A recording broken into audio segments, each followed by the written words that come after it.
இறை இயேசுவில் பிரியமானவர்களே, இன்று தவக்காலத்தின் 3வது வாரம் புதன்கிழமை. அருளின் காலத்தில் உள்ள நாம் இறைவனில் இணைய அழைப்பு விடுக்கும் காலத்தில் உள்ளோம்.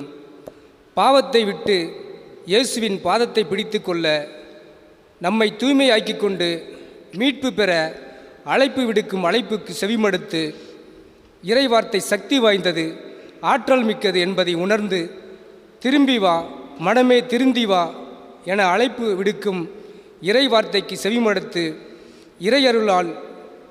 இறையருள் பெற இத்தெய்வீக பலியில் இணைந்து ஜெபிப்போம்.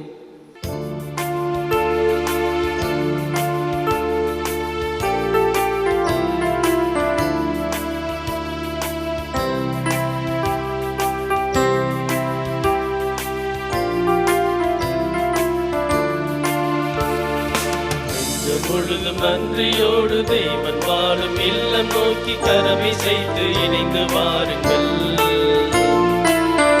தீண்டும் தீமை துன்பம் காலம் கேட்டு விலையோட இயேசு நாமம் பாடி வாருங்கள். நெஞ்சம் முழுதும் நன்றியோடு தெய்வன் வாழும் இல்லம் நோக்கி கரமை செய்து இணைந்து வாருங்கள். நம்மை தீண்டும் தீமை துன்பம் காலம் கேட்டு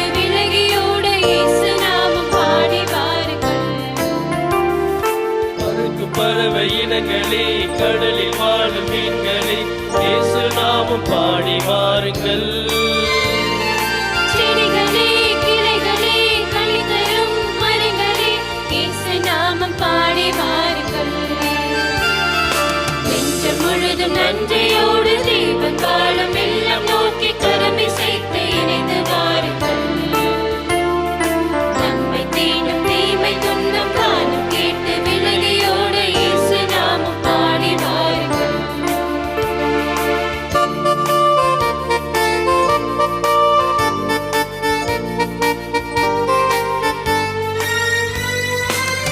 கொழுத்த ஆடு மாடு கரும்பு நெல்லு தாடி எங்கள் தாவை போல கொண்டு வாருங்கள்.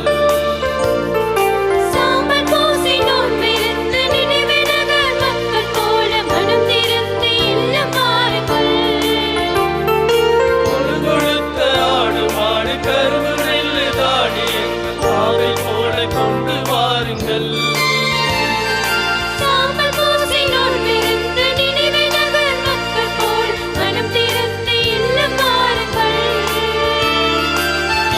தேவனாய் இனிக்கும் வார்த்தையா அழைத்து காத்திருக்கின்றார், இணைந்து வாருங்கள். இனிய தேவனாய் இனிக்கும் வார்த்தையாய் அழைத்து காத்திருக்கின்றார், இணைந்து வாருங்கள். நெஞ்சம் முழுதும் நன்றியோடு தெய்வம் வாழும் இல்லம் நோக்கி கரமை சேர்த்து இணைந்து வாருங்கள். நம்மை தீண்டும் தீமை துன்பம் காலம் கேட்டு விலகியோடு இயேசு நாமம் பாடி வாருங்கள்.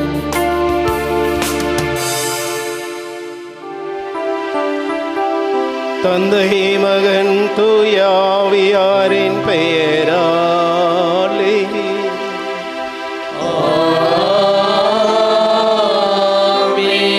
நம் ஆண்டவராகிய இயேசு கிறிஸ்துவின் அருளும் கடவுளின் அன்பும் தூயாவியாரின் நட்புறவும் உங்கள் அனைவரோடும் இருப்பதாக.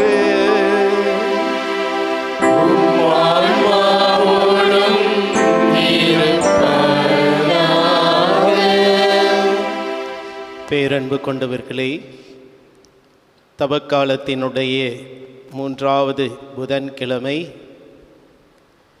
புனித சூசேப்பருக்கு மாதத்தின் புதன்கிழமை அர்ப்பணிக்கப்பட்ட நாள்.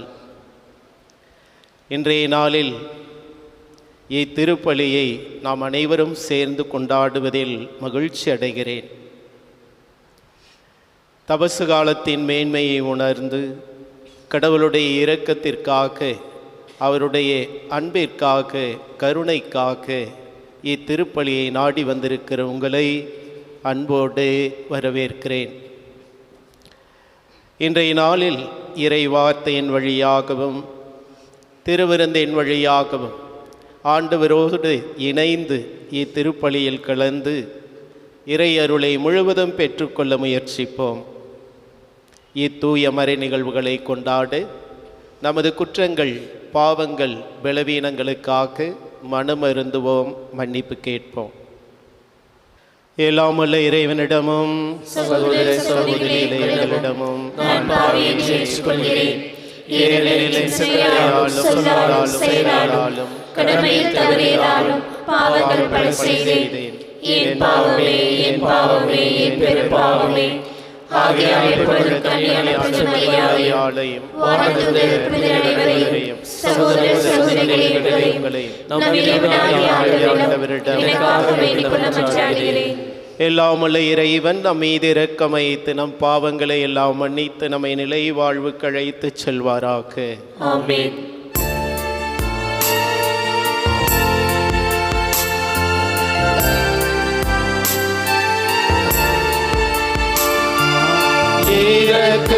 இரக்கமாயிரும், இரக்கமாயிரும் ஆண்டவரே தேவனே, இரக்கமாயிரும், இரக்கமாயிரும், இரக்கமாயிரும். கிறிஸ்துவே திருசுதனே, இரக்கமாயிரும், இரக்கமாயிரும், இரக்கமாயிரும். ஆண்டவரே தேவனே, இரக்கமாயிரும்.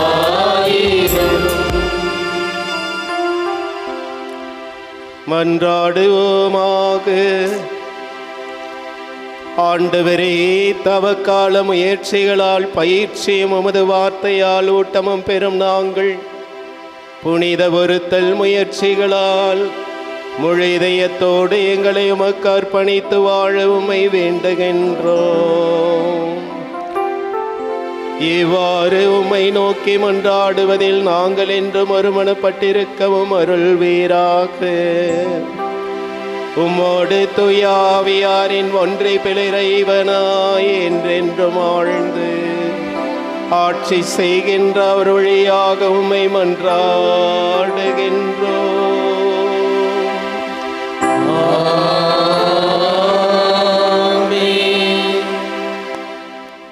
இணைசட்ட நூலிலிருந்து வாசகம். அதிகாரம் 4. இறை வார்த்தைகள் 1 மற்றும் 5 முதல் 9 வரை. மோசே மக்களை பார்த்து கூறியது: இப்பொழுது இஸ்ராயலரே கேளுங்கள். நான் உங்களுக்கு கற்றுத்தரும் நியமங்கள் முறைமைகளின்படி ஒழுகுங்கள். அதனால் நீங்கள் வாழ்ந்து உங்கள் மூதாதையரின் கடவுளாகிய ஆண்டவர் உங்களுக்கு கொடுக்கும் நாட்டுக்கு சென்று அதை உரிமையாக்குவீர்கள்.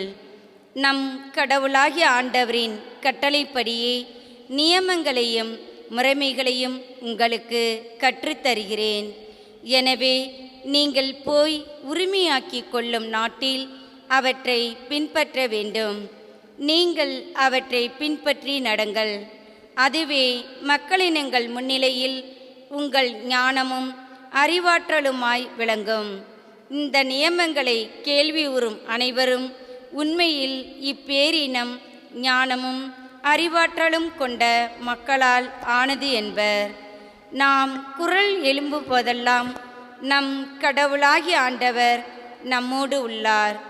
அவரைப் போல் மக்களுக்கு மிகவும் நெருங்கிய கடவுளை கொண்ட வேறு பேரினம் ஏதாகிலும் உண்டா? நான் இன்று நேர்மைமிகு சட்டங்களை உங்களுக்கு தந்துள்ளேன். இவற்றை போன்ற நியமங்களையும் முறைமைகளையும் கொண்ட வேறு பேரினம் ஏதாகிலும் உண்டா? கவனமாயிருங்கள். உங்கள் கண்களால் நீங்கள் கண்ட அனைத்தையும் மறந்து போகாதபடி உங்கள் இதயங்களில் காத்து கொள்ளுங்கள். உங்கள் வாழ்நாள் முழுமையும் நீங்கள் அவற்றை மறக்க வேண்டாம். உங்கள் பிள்ளைகளுக்கும் பேர பிள்ளைகளுக்கும் அவற்றை எடுத்து கூறுங்கள். ஆண்டவரின் அருள்வாக்கு. இறைவனுக்கு நன்றி. பதிலுரை பாடல் உங்கள் பல்லவி.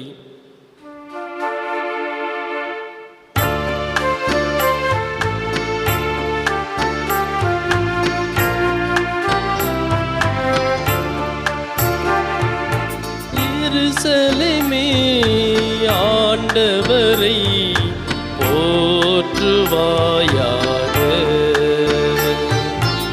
எருசலேமே ஆண்டவரை போற்றுவாயாக. எருசலேமே ஆண்டவரை போற்றுவாயாக. எருசலேமே ஆண்டவரை போற்றுவாயாக. சீயோனே உன் கடவுளை புகழ்வாயாக. அவர் உன் வாயில்களின் தாட்பாட்களை வலுப்படுத்துகின்றார். உன்னிடம் உள்ள உன் பிள்ளைக்கு ஆசீர் வழங்குகின்றார்.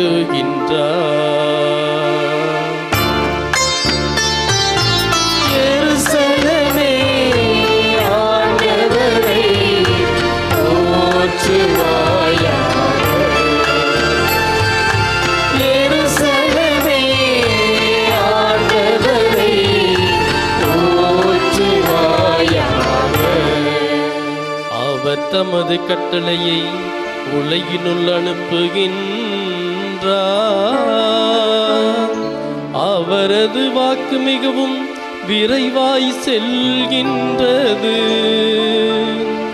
அவர் வெண்கம்பளி போல் பனியை பொழியச் செய்கின்றார். சாம்பலை போல் உரை பனியை தூவுகின்றார்.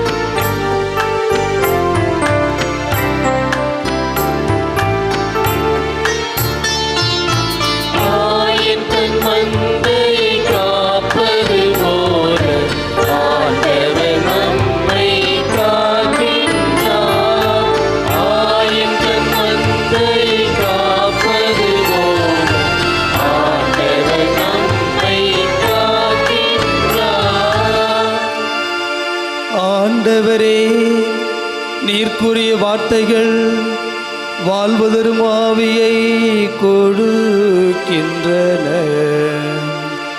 நிலை வாழ்வும் அளிக்கின்றன.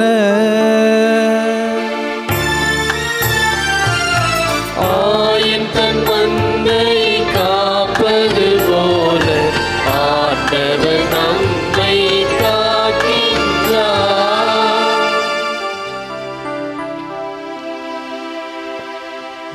ஆண்டவர் உங்களோடு இருப்பாராக. உம் ஆன்மாவோடும் இருப்பாராக. மத்தேயு எழுதிய நற்செய்தியிலிருந்து வாசகம். ஆண்டவரே, மாட்சி உமக்கே.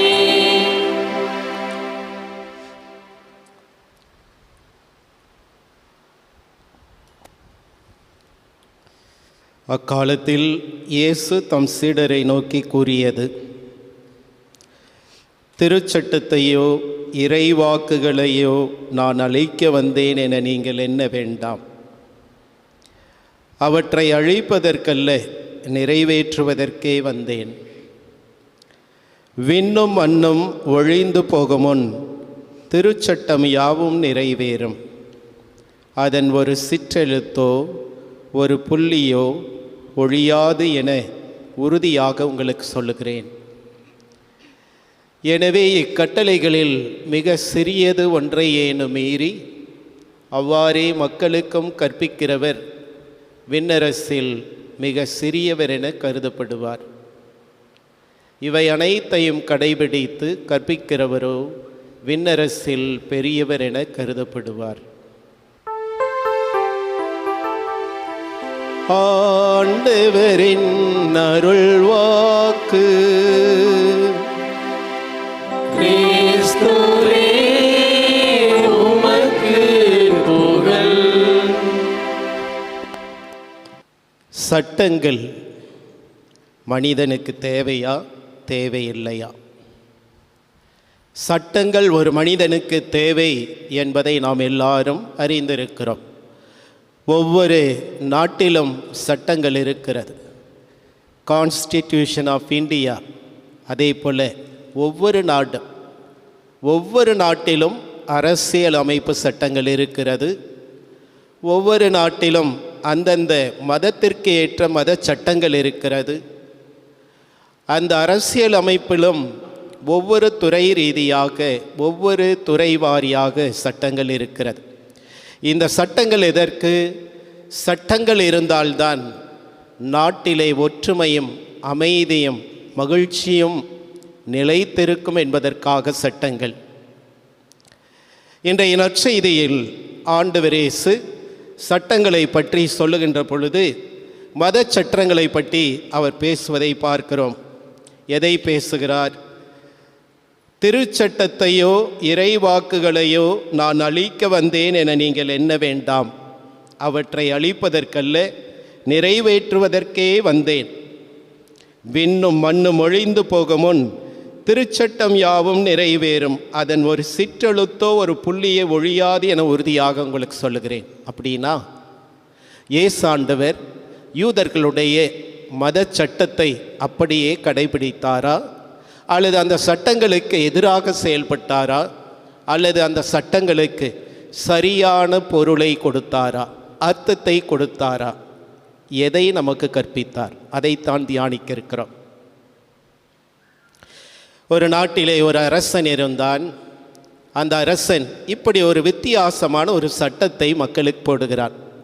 என்ன சட்டம்? வேறொன்றுமல்ல, மனிதனாக பிறந்தவன் பிறந்து குடும்பத்தை அவன் ஆரம்பித்து அந்த குடும்பத்திற்காக உழைத்து சம்பாதித்து பிள்ளைகளுக்காக அவன் உழைத்து சேர்ந்த பிற்பாடு பிள்ளைகளுக்கெல்லாம் திருமணம் செய்து வைத்து அந்த பிள்ளைகள் பேர பிள்ளைகளெல்லாம் கண்ட பிற்பாடு அந்த மனிதன் மிகவும் வயது முதிர்ந்தவனாக நடக்க முடியாமல் அவன் படுக்கையிலே இருக்கிறான் என்றால் அந்த மனிதனால் என்ன பிரயோஜனம்? இனிமேல் இருந்து என்ன பிரயோஜனம்? ஒரு பிரயோஜனமும் இல்லை.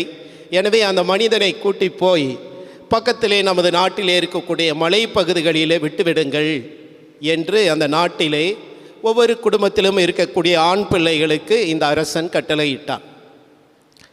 இந்த கட்டளைப்படி வயது முதிர்ந்து படுத்த படுக்கையாகின்ற பொழுது அந்த மனிதர்களால் ஒரு பைசாவுக்கும் ஒரு வேலைக்கும் பிரயோஜனமில்லை என்று நினைக்கிற அந்த நிலையில் பிள்ளைகள் எல்லாரும் இனி தாயோ தந்தையோ தாத்தாவோ பாட்டியோ அவர்களை முதுகிலே சுமந்து சென்று அந்த காட்டுக்குள்ளே அவர்களை விட்டு விடுவார்கள். அப்படி ஒரு மகன் தன் தந்தை வயது முதிர்ந்த நிலையில் இனி அவர் வீட்டிலே நடமாடவும் முடியாது, அவருக்கு வீட்டில் இருக்கிறவர்கள் தான் உதவி செய்ய வேண்டும். இந்த நிலையில் அரசனுடைய கட்டளையை மனதில் கொண்டு தன்னுடைய தந்தையை முதுகில் சுமந்து கொண்டு காட்டிற்கு போகிறான். காட்டுக்குள்ளே போய் ஏறக்குறைய அந்த மலையடிவாரத்திற்கு சென்று விடுகிறான். அப்போது அவன் உள்ளத்தில் வீட்டிலிருந்து வரும்போது அவன் உள்ளத்திலே ஒரே போராட்டம். எப்படி என்னை பெற்ற தந்தையை வளர்த்த தந்தையை உணவூட்டி வளர்த்தவரை பாசத்தை காட்டி வளர்த்து என் தந்தையை எப்படி நான் காட்டுக்குள்ளே விடுவது? அவர் இல்லை என்றால் நான் இல்லையே என்று அவன் மனதிலே நினைத்து மீண்டும் தந்தையை சுமந்து கொண்டு வீட்டிற்கு வருகிறான். வீட்டிலே பின்புறத்தில் ஒரு தோட்டத்திலே யாரும் தெரியாத விதத்தில் அந்த தந்தையை உள்ளே வைத்து அவருக்கு தேவையான எல்லா நலன்களையும் கொடுக்கிறான். உணவு, உடை, இருப்பிடம் எல்லாவற்றையும் கொடுக்கிறான். பத்திரமாக பாதுகாத்தான். அந்த அரசன் ஒரு போட்டியை வைத்தான் அந்த ஊரிலே. என்ன போட்டி வைக்கிறான்? திரிக்க முடியாத ஒரு கயிறு. கயிறு என்றால் திரிக்க வேண்டும். அதை பின்ன வேண்டும், அதை மெஷினிலே வைத்து ஓட்ட வேண்டும். அது எதுவாக இருந்தாலும், நாராக இருந்தாலும் பிளாஸ்டிக்காக இருந்தாலும் அதை திரிக்க வேண்டும்.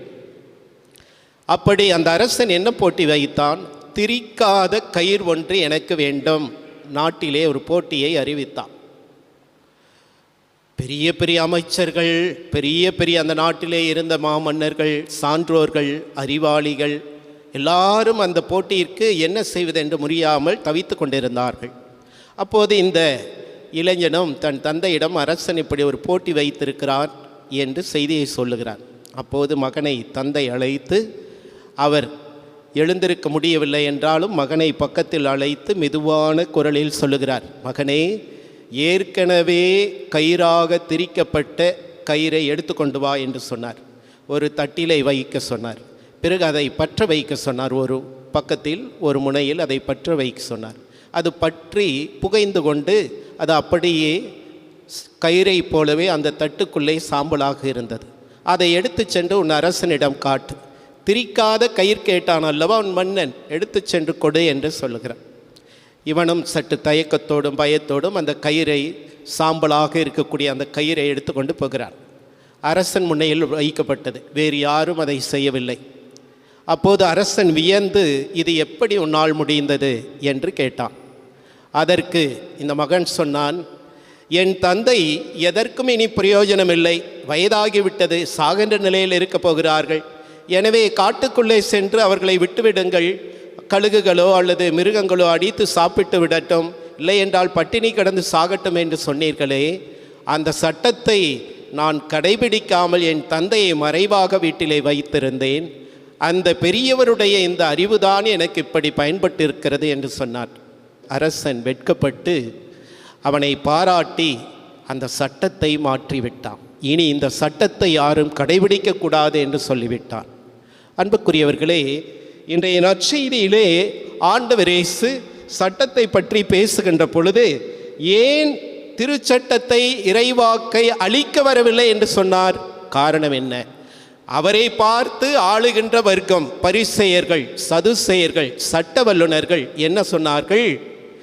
இவர் ஓய்வு நாளுடைய சட்டத்தை கடைபிடிப்பதில்லை, எந்த சட்டத்தையும் கடைபிடிப்பதில்லை. அவர் எதிர்த்து கொண்டிருக்கிறார், பல சட்டங்களை அவர் முறித்து போடுகிறார். இவர் பலவிதமான எதிரான கருத்துக்களை சொல்கிறார் என்றெல்லாம் சொல்லிக் கொண்டிருந்தார்கள். எனவே தான் ஓய்வு நாளிலே சூம்பிய கை நலமானது, ஓய்வு நாளிலே மற்ற வியாதிகளை சுகமாக்கியது, இது போன்ற ஒரு சில சட்டங்கள். அதே போல மார்க் நற்செய்தி 7வது அதிகாரத்தில் பார்க்கிறோம். அங்கே தூய்மை சடங்கு சட்டங்கள் என்று இருக்கிறது. கைகளை கழுவாமல் சாப்பிடக்கூடாது, பாத்திரங்களை கழுவாமல் சாப்பிடக்கூடாது. இவையெல்லாம் சாப்பிட்டு விட்டால் தீட்டு, தீட்டு என்றால் பாவம்.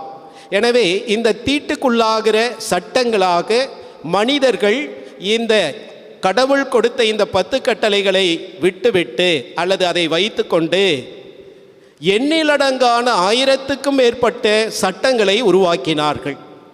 அதை 300வது நூற்றாண்டிலே 800 பக்கங்களை கொண்ட அந்த சட்டங்களை ஒரு புத்தகமாக அவர்கள் எழுதுகிறார்கள் என்றால் அது எவ்வளவு சட்டங்களை கொடுத்திருக்கிறது? யூதர்களுக்கு சட்டம் என்றால் கடவுள் கொடுத்த மோய்சன் வழியாக அவர் விடுதலை பயண நூலிலே 20வது அதிகாரத்தில் கொடுக்கப்பட்ட 10 கட்டளைகள். இந்த 10 கட்டளைகள் மட்டுமல்ல, விவிலியத்தினுடைய பழைய ஏற்பாட்டில் முதல் 5 புத்தகங்கள், தோரா என்று அழைக்கப்படுகிற இந்த புத்தகங்கள் தான் எல்லா சட்டங்கள் என்று பிறகு வந்தது. அதன் பிற்பாடு பழைய ஏற்பாட்டு நூல்கள் எல்லாம் சட்டங்கள் என்ற ஒரு நிலை வந்தது. ஆனாலும் இவைகளையெல்லாம் சட்டங்களாக இருந்தாலும் ஏன் ஆண்டவர் இயேசு இந்த சட்டங்களை எதிர்த்தோ அல்லது வித்தியாசமாகவோ நடந்து கொண்டார், செயல்பட்டார் என்பதற்கு காரணம் இருக்கிறது. சட்ட வல்லுநர்கள் என்ற ஆளும் வர்க்கத்தை சார்ந்தவர்கள் என்ன செய்தார்கள்? வேறு வேலையே கிடையாது, அதுக்குன்னு ஒரு ஸ்கூல். அந்த ஸ்கூலில் உட்காந்து என்ன பண்ணாங்க? ஆண்டவர் முதல் 3 கட்டளைகள், 10 கட்டளைகள் கடவுளுக்குரியவை. இந்த கடவுளுக்குரிய இந்த கட்டளைகளை யாரெல்லாம் மீறுகிறார்கள் என்பதற்கு அது ஒரு விளக்கம் கொடுக்கிறார்கள். இங்கே பார்க்கணும். அடுத்து 7 கட்டளைகள் மனிதனை சார்ந்தது. இந்த சட்டங்களை யார் மீறியவர்கள் என்பது அப்படின்னா, இவர்கள் என்ன செய்திருந்தார்கள்? ஒரு மனிதன் ஓய்வு நாளில் எவ்வளவு உணவு உண்ண வேண்டும், எந்த உணவு தயாரிக்க வேண்டும், எவ்வளவு தூரம் நடக்க வேண்டும், எவ்வளவு வெயிட்டை தலையில் சுமந்துட்டு போகணும், அல்லது எந்த வேலை செய்யக்கூடாது என்று இவைகளை பல்லாயிரக்கணக்கான சட்டங்களை வகுத்து கொண்டே போனார்கள். இதில் என்ன குறைவாக இருக்கிறது? முதல் 3 சட்டங்களும் எதை நமக்கு தெளிவாக சொல்லுகிறது? 10 கட்டளையில் கடவுளை பக்தியோடு வணங்க வேண்டும், மதிக்க வேண்டும். இந்த உள்ளார்ந்த நோக்கத்தை விட்டுவிட்டு வெறுமனே நீ சட்டத்தை கடைபிடித்து விட்டால் போதும், கடவுளை நீ நேசிக்கிறவனாகிறாய், இந்த சட்டங்கள் உன்னை காப்பாற்றும் என்ற வாழ்க்கையை தவறாக கற்றுக் கொடுத்தார்கள். அதை எதிர்த்தார் கடவுள். கடவுளை பக்தியோடு வழிபடு, இதுதான் முக்கியம் என்பதை ஆண்டவர் கற்றுக் கொடுக்கிறார். அதே போல மற்ற 7 சட்டங்களும் மனிதனை நேசி அல்லது மனிதனை மதித்து நட, இந்த 2 கருத்துக்களை விட்டுவிட்டார்கள். எனவே தான் ஆண்டவர் இயேசு இன்றைய நற்செய்தியிலே, நான் திருச்சட்டத்தையோ இறைவாக்குகளையோ அழிக்க வந்தேன் என நீங்கள் நினைக்க வேண்டாம், மாறாக நிறைவேற்றுவதற்கே வந்தேன். ஆமாம், நீ கொடுத்திருக்கக்கூடிய இந்த விளக்கங்கள் எல்லாம் இந்த சட்டங்களை எதிரடையாக நடந்து கொள்வது போல இருக்கிறது. உதாரணத்துக்கு நமக்கு கொடுக்கப்பட்டிருப்பது மார்க் நற்செய்தி 7வது அதிகாரத்தில் 11வது இறைவாக்கியத்தில் கோர்பான் என்பது ஒரு சட்டம். அது என்ன சட்டம்? உன் தந்தையையும் தாயையும் வயதான காலத்தில் அவர்களின் தேவையை நிறைவேற்றி பராமரிக்க வேண்டியது ஒரு மகனுடைய கடமை, மகளுடைய கடமை. ஆனால் அவங்க என்ன சொன்னாங்க? சட்ட வல்லுநர்கள், அப்படியெல்லாம் இல்லை, இந்த காசை நீ கடவுளுக்கு நீ கொடுக்கிறாய் என்று வைத்துக்கொள். ஒருவேளை உன் தந்தைக்கும் தாய்க்கும் மாதம் ஒரு 5000 கொடுக்கிறாய் என்றால், அந்த 5000ஐ நீ கடவுளுக்கு கொடுத்து விட்டாய் என்றால் உன் தந்தை தாயை நீ மதிக்க வேண்டிய அவசியமில்லை. எப்படி? இது எப்படி சரியாகும்? இது சரியான சட்டமா? இதைத்தான் ஆண்டவர் சொல்லுகிறார். நீ சட்டத்தை உன்னுடைய கையில் எடுத்துக்கொண்டு உன்னுடைய தேவைக்காக அதிலே அன்பு இல்லாமல், மனிதநேயம் இல்லாமல், மனிதனை காக்காமல் உன் விருப்பம் போல நீ நடைபெறுகிறாய்.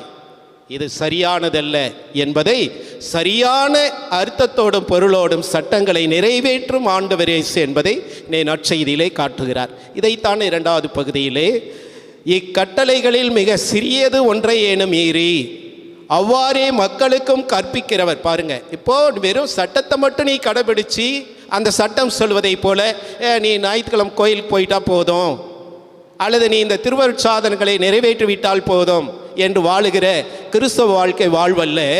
மாறாக அதை அன்பு கலந்து பிறர் அன்போடும் இறை அன்போடும் நீ வாழ வேண்டும். அதில் ஏதாவது குறை இருந்தால் நீ எடுக்கின்ற இந்த திருப்பலி, நீ வைக்கின்ற திருப்பலி, நவநாட்கள், ஜெபங்கள், ஜெபமாலை இவையெல்லாம் பொருளற்றது. பொருளுள்ளதாக ஆக வேண்டும் என்றால் கடவுள் மீது அன்பும் பக்தியும், ரெவரன்ஷியல் ஃபியர், அல்லது மக்கள் மீது அன்பு, பிறர் நலம் அல்லது பிறர் அன்பு, இவைதான் முக்கியம் என்பதை ஆண்டவர் சுட்டி காட்டுகிறார். எனவே அன்புக்குரியவர்களே, இந்த பிறர் அன்பையும் கடவுளுடைய அன்பையும் கடவுள் மீது பக்தியையும் நாம் கொண்டு வாழும்போது விண்ணரசில் மிக பெரியவர்களாகிறோம். இதைத்தான் ஆண்டவர் இன்றைக்கு நமக்கு வாழ்க்கை செய்தியாக கொடுக்கிறார். வெறும் சட்டங்கள் அல்ல, அல்லது சம்பிரதாயங்கள் அல்ல, அல்லது நாம் கடைபிடிக்கக்கூடிய பழக்க வழக்கங்கள் அல்ல. அதைவிட முக்கியமானது, கடவுளை உண்மையாகவே மனதார அன்பு செய்கிறேனா, என் கூட வாழுகிற என் கணவன், மனைவி, பிள்ளைகள், உறவுகள் எல்லாவற்றையும் நான் அன்பு செய்கிறேனா? இதுதான் தேவை. இதன்படி வாழ தொடர்ந்து இத்திருப்பலியிலே மன்றாடுவோம். எழுந்து நின்று நமது தேவைகளுக்காக நம்பிக்கையோடு இறைவனிடம் மன்றாடுவோம். திருப்பாடல் அதிகாரம் 42. என் நெஞ்சம் உயிருள்ள இறைவன் மீது தாகம் கொண்டுள்ளது. இறைவா, உம்மால் தேர்ந்து கொள்ளப்பட்ட திருத்தந்தை பிரான்சிஸ், எம் ஆயர் ராயப்பன், எம் பங்கு தந்தை ஜான் கென்னடி அவர்களையும் இருப்பால் துறவியர் அனைவரையும் உமது வலக்கரத்தால் தாங்கி வழிநடத்த வேண்டுமென்று இறைவாய் மன்றாடுகின்றோம். திருப்பாடல் அதிகாரம் 25. ஆண்டவரே, உமது இரக்கத்தையும் உமது பேரன்பையும் நினைத்தருளும். இறைவா, நாடுகளுக்கிடையே சமாதானமும் அன்பும் நிலைவிடவும், நாட்டுத் தலைவர்கள் தன்னலம் நாடாத மக்களின் நலனின் அக்கறை கொண்டு செயலாற்றிட வரம் தர இறைவா உம்மை மன்றாடுகின்றோம். திருப்பாடல் 19. ஆண்டவரே, நிறைவாழ்வு அளிக்கும் வார்த்தைகள் உம்மிடமே உள்ளன. இறைவா, எல்லா கிறிஸ்தவ குடும்பங்களையும் நிறைவாக ஆசீர்வதித்தள்ளும். குடும்பங்களில் பகிர்தலில் முன்னேற்றம் காணவும், உறவுகளில் ஆழ காணவும், நல்ல கிறிஸ்தவர்களாக வாழவும் வரம் தர இறைவாமை மன்றாடுகின்றோம். ஆண்டவரே, எங்கள் மன்றாட்டை கேட்டருளும். திருப்பாடல் 100. ஆண்டவர் இரக்கமும் அருளும் கொண்டவர். இறைவா, புலம்பெயர்ந்தோர், வேலையின்றி இருப்போர், பொது தேர்வு எழுதுவோர், அடிப்படை தேவையின்றி தவிப்போர், விதவைகள், கைவிடப்பட்ட நிலையில் இருப்போர் அனைவரையும் உமது நிறைவான ஆசிரால் நிரப்பி காத்திட வரமருள உம்மை மன்றாடுகின்றோம். ஆண்டவரே, எங்கள் மன்றாட்டை கேட்டருளும். நமது தனிப்பட்ட தேவைகளுக்காக நம்பிக்கையோடு மன்றாடுவோம். வானக தந்தையே இறைவா, உமது அன்பு பிள்ளைகளாகிய நாங்கள் உம்மிடத்தில் கேட்டிருக்கக்கூடிய இந்த மன்றாட்டுகளையும் இன்னும் எங்களுக்கு எதுவெல்லாம் தேவை என்பதை நீர் அறிந்து செயல்பட வேண்டும் என்றும் எங்கள் ஆண்டவராகிய கிறிஸ்து வழியாக மன்றாடுகிறோம். ஆமென்.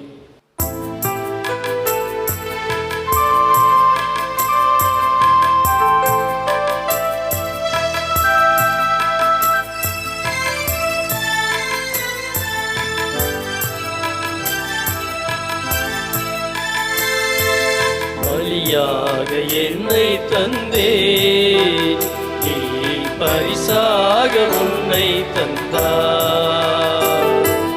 உள்ளதெல்லாம் கொடுத்தேன், நீ உன்னையே அள்ளித் தந்தாய். கண்மணி போல காக்கும் முந்தன் கரத்தில் என்னை முழுதும் தந்தேன்.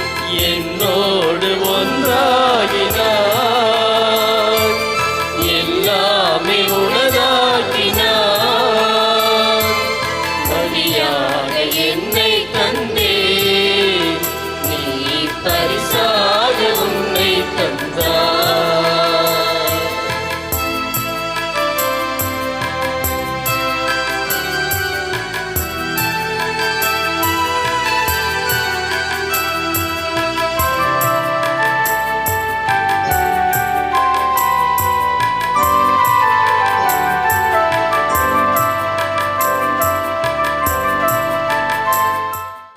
சகோதர சகோதரிகளே, என்னுடையதும் உங்களுடையதுமான இப்பலி எல்லாமல்ல தந்தையாகிய இறைவனுக்கு ஏற்றதாகும்படி மன்றாடுங்கள். ஆண்டவர் தமது பெயரின் புகழ்ச்சிக்காகவும் மாட்சிக்காகவும் நமது நன்மைக்காகவும் புனித திருவை அனைத்து நலனுக்காகவும் உமது கையிலிருந்து பலியை ஏற்றுக்கொள்வாராக. ஆண்டவரே, உமக்கு ஒப்பு கொடுக்கப்படுமே பலி பொருட்களோடு உம்மக்களின் மன்றாட்டுக்களை மேற்றருள உம்மை வேண்டுகின்றோம். உம்மறை நிகழ்வுகளை கொண்டாடும் எங்களை ஆபத்துக்கள் அனைத்திலிருந்தும் காத்தருள்வீராக. எங்கள் ஆண்டவராகிய கிறிஸ்து வழியாக உம்மை மன்றாடுகின்றோம்.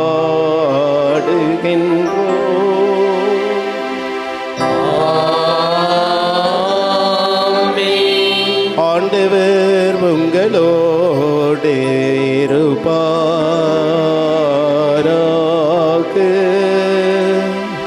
உம் ஆன்மாவோடும் இருப்பாராக. இதயங்களை மேலே எழுப்புங்கள். ஆண்டவரிடம் எழுப்பியுள்ளோம். நாம் இறைவனாகிய ஆண்டவருக்கு நன்றி கூறுவோம். அது தகுதியும் நீதியுமானதே. ஆண்டவரே, தூயவரான தந்தையே, என்றும் இல்லாமல் இறைவா, என்னாலும் எவ்விடத்திலும் நாங்கள் உமக்கு நன்றி செலுத்துவது மெய்யாகவே தகுதியும் நீதியுமாகும். எங்கள் கடமையும் மீட்புக்குரிய செயலுமாகும். உம்முடைய பிள்ளைகளின் உள்ளங்களை தூய்மைப்படுத்தி புதுப்பிக்க பயனுள்ள சிறப்பான காலத்தை ஏற்படுத்தினீர். அதனால் நாங்கள் மட்டுமீறிய பற்றுதல்களில் இருந்து விடுதலை பெற்று நிலையற்றவற்றில் மனதை ஈடுபடுத்தாது நிலையானவற்றில் மென்மேலும் மனதை செலுத்துமாறு எங்களை தூண்டுகின்ற காலம் இதுவே. ஆகவே புனிதர் வானதூதர் அனைவரோடும் சேர்ந்து நாங்களும் புகழ்ந்தேத்தி முடிவின்றி பாடுவதாவது:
ஆண்டவரே, நேர்மையாகவே தூயவர் உம்முடைய படைப்புகள் எல்லாம் உம்மை புகழ்வது தகுமே. ஏனெனில் உம் திருமகனாகிய எங்கள் ஆண்டவர் இயேசு கிறிஸ்து வழியாக தூய ஆவியாரை செயலாற்றலால் அனைத்தையும் உய்வித்து தூய்மைப்படுத்துகின்றீர். கதிரவன் தோன்றி மறையும் வரை உமது பெயருக்கு தூய காணிக்கை ஒப்பு கொடுக்குமாறு உமக்கென மக்களை இடையராது ஒன்று சேர்த்து வருகின்றேன். ஆகவே ஆண்டவரே, உமக்கு அர்ப்பணிக்க நாங்கள் கொண்டு வந்துள்ள இக்காணிக்கைகளை அதே தூய ஆவியால் புனிதப்படுத்துமையை தாழ்மையுடன் மன்றாடுகின்றோம்.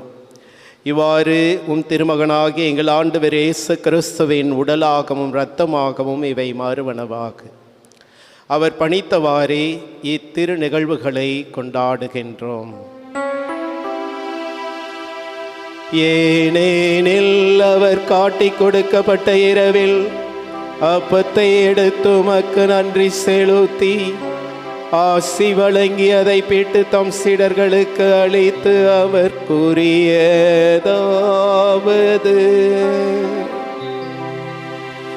அனைவரும் இதிலிருந்து பெற்று உண்ணுங்கள். ஏனெனில் இது உங்களுக்காக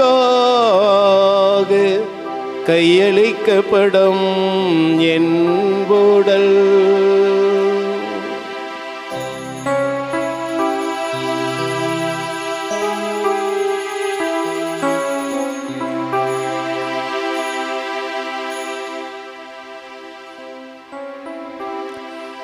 அவ்வண்ணமே இரவு விருந்தை அருந்திய பின் கிண்ணத்தையும் எடுத்து மீண்டும் உமக்கு நன்றி கூறி தம் சீடர்களுக்கு அளித்து அவர் கூறியதாவது: அனைவரும் இதிலிருந்து பெற்று பருகுங்கள். ஏனெனில் இது புதிய நிலையான உடன்படிக்கைக்குரிய என் இரத்தத்தின் கிண்ணம். இது பாவ மன்னிப்புக்கென்று உங்களுக்காகவும் பலருக்காகவும் சிந்தப்படும். இதை என் நினைவாக செய்யுங்கள்.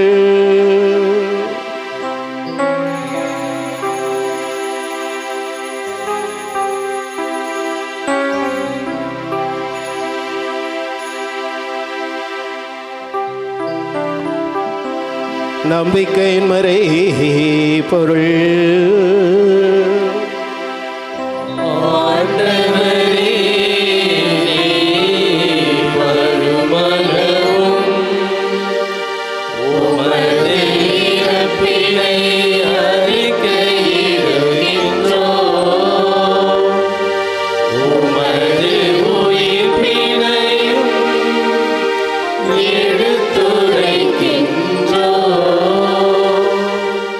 ஆகவே ஆண்டவரே, உம் திருமகனின் மீட்பளிக்கும் பாடுகளையும் வியப்புக்குரிய உயிர்ப்பையும் முன்னேற்றத்தையும் நாங்கள் நினைவு கூறுகின்றோம். இவர் மீண்டும் வருவார் என எதிர்பார்த்திருக்கும் நாங்கள் இப்புனிதமான உயிருள்ள பலியை நன்றி செலுத்தி எமக்கு ஒப்பு கொடுக்கின்றோம். உமது திரு அவையின் காணிக்கையை கண்ணோக்கியருள் உம்மை மன்றாடுகின்றோம். இப்பலியினால் நீர் உளம் கனிய திருவுளமானீர். இவ்வாறு உடைய திருமகனின் திருவுடல் திரு இரத்தத்தால் ஊட்டம் பெறும் நாங்கள் அவருடைய தூய ஆவியால் நிரப்ப பெற்று கிறிஸ்துவுக்குள் ஒரே உடலும் ஒரே உள்ளமும் உடையவராக விளங்கச் செய்வீராக. இவரே எங்களை உமக்கு என்றும் காணிக்கையாக்குவாராக. இவ்வாறு உம்மால் தெரிந்து கொள்ளப்பட்டவர்களோடு முதலாக புனிதமிக்க கன்னியும் கடவுளின் தாயுமான மரியா, அவருடைய கணவரான புனித யோசேப்பு, புனித திருத்தூதர்கள், மாட்சிமிகு மறை சாட்சியர், எங்கள் பாதுகாவலராகிய புனித சூசேப்பர் மற்ற புனிதர்கள் அனைவரோடும் நாங்கள் உரிமை பேற்றுக்கு தகுதியுடையோராவோமாக. இவர்களின் வேண்டுதலால் நாங்கள் என்றும் உமது உதவியை பெறுவோம் என உறுதியோடு இருக்கின்றோம்.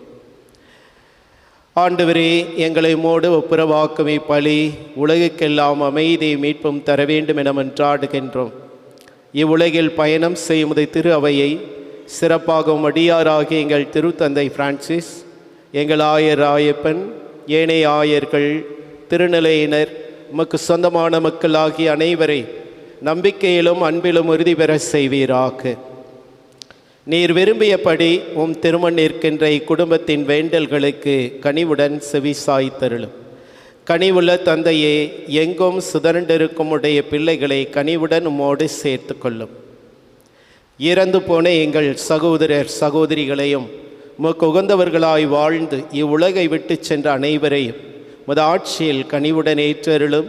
நாங்களும் அங்கு வந்து சேர்ந்து அவர்களோடு என்றும் மனநிறைவடைவோம் என எங்கள் ஆண்டவராகிய கிறிஸ்து வழியாக எதிர்நோக்கி இருக்கின்றோம். இவர் வழியாகவே நீர் உலகிற்கு எல்லா நன்மைகளையும் வழங்குகின்றீர்.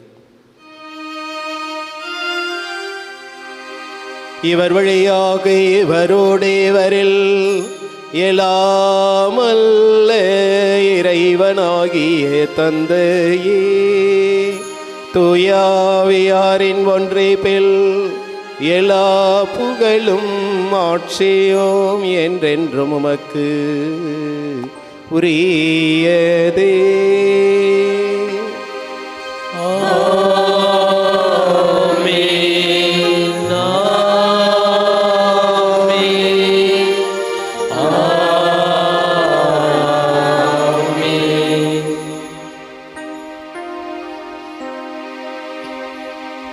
மீட்பரின் கட்டளையால் கற்பிக்கப்பட்டு இறை படிப்பனையால் பயிற்சி பெற்ற நாம் துணிந்து பாடுவோம்.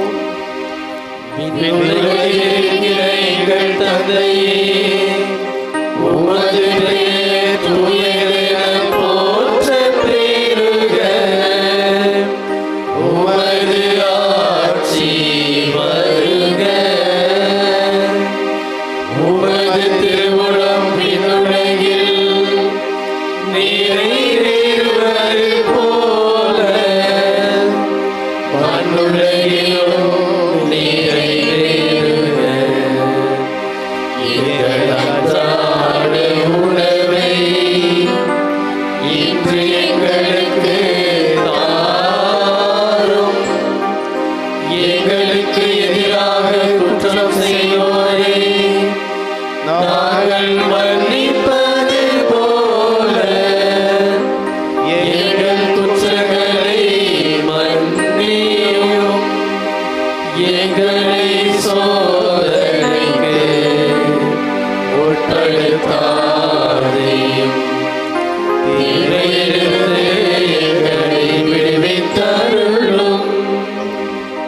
ஆண்டவரே, தீமை அனைத்திலிருந்தும் எங்களை விடுவித்து எங்கள் வாழ்நாளில் அமைதியை கனிவுடன் அருள உம்மை மன்றாடுகின்றோம். உமது இரக்கத்தின் உதவியால் நாங்கள் பாவத்திலிருந்து எப்போதும் விடுதலை பெற்று யாதொரு கலக்கமுமின்றி நலமாயிருப்போமாக. நாங்கள் எதிர்நோக்கி இருக்கும் பேரின்பத்துக்காகவும் எமீட்பராகிய இயேசு கிறிஸ்துவின் வருகைக்காகவும் காத்திருக்கின்றோம்.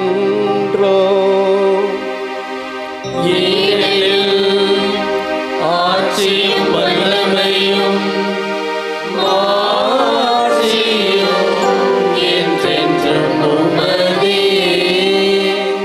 ஆண்டவராகிய இயேசு கிறிஸ்துவே, அமைதியை உங்களுக்கு விட்டு செல்கிறேன், என் அமைதியையே உங்களுக்கு அளிக்கிறேன் என்றும் திருத்தூதர்களுக்கு மொழிந்தீரே.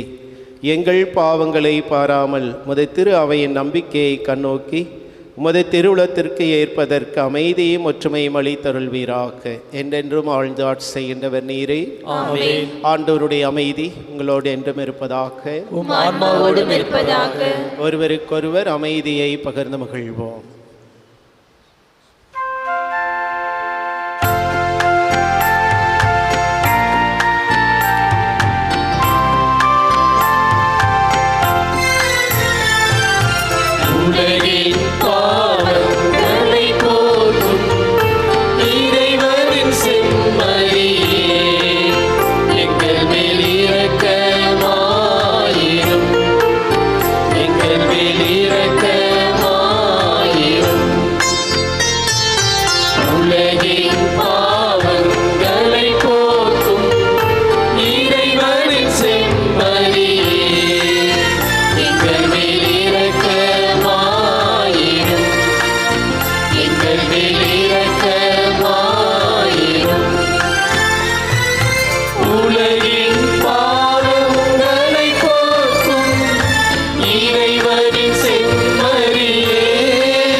இதோ இறைவனின் செம்மறி, இதோ உலகின் பாவங்களை போக்கியவர். செம்மறியின் விருந்துக்கு அழைக்க பெற்றோர் பேறு பெற்றோர். ஆண்டவரே, தேவரின் உள்ளத்தில் எழுந்தருள நான் தகுதியற்றவன், ஆனால் ஒரு வார்த்தை மட்டும் சொல்லியல்லும் எனது ஆன்மா நலமடையும்.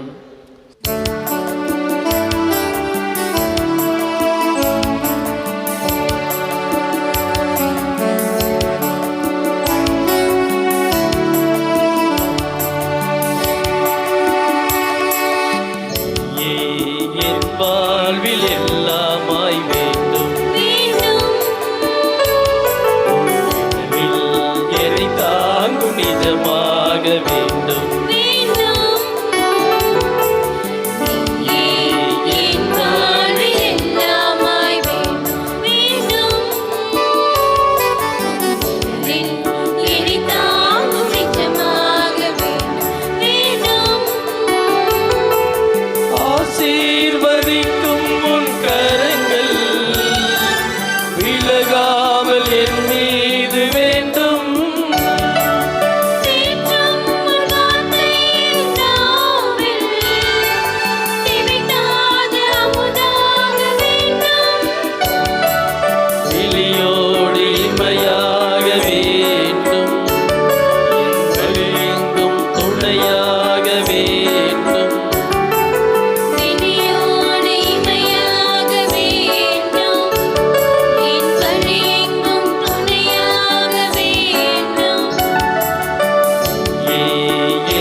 கொடியோடு கிளையாக கிளையேற்ற கனியாக உன்னோடு நான் சேர வேண்டும்.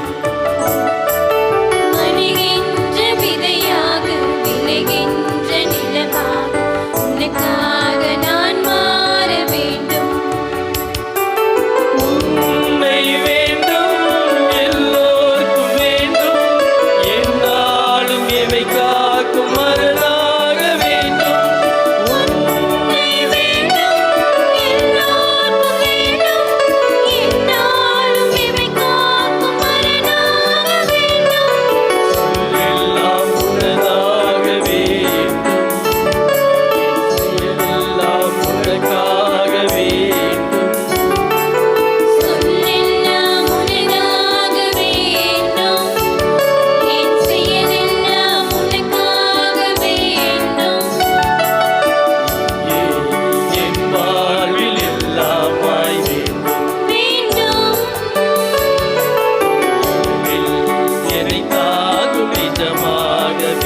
மன்றாடுவோமாக.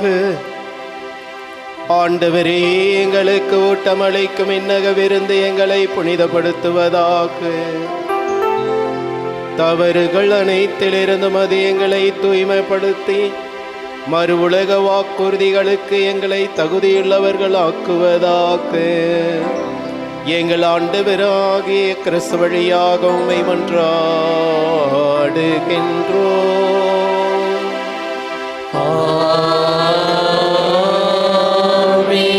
ஆண்டவர்களோடு இருப்பாராக.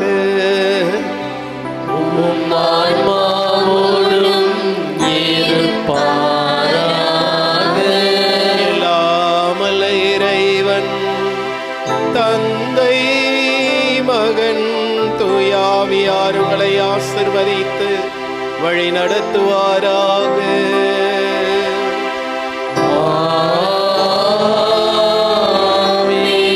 சென்று வாருங்கள், திருப்பலி நிறைவேறிற்று.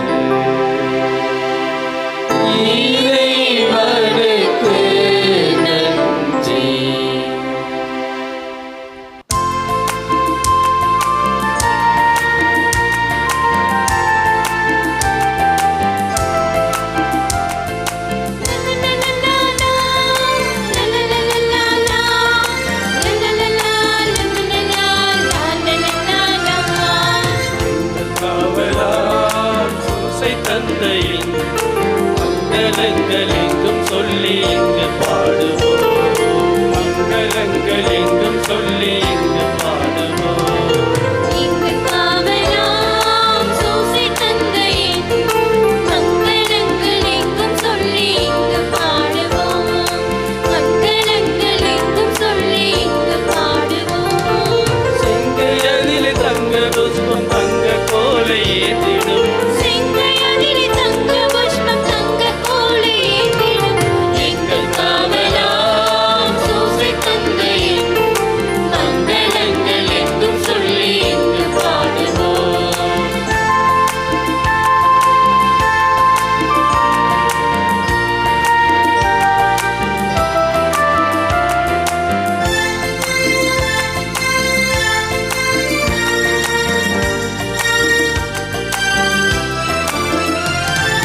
கன்னித்தாயாரின் பக்தனியலோ, கன்னித்தாயாரின் பக்தனியலோ, உன்னதமாய் பேரும் ஆட்சி முற்ற பாக்கிய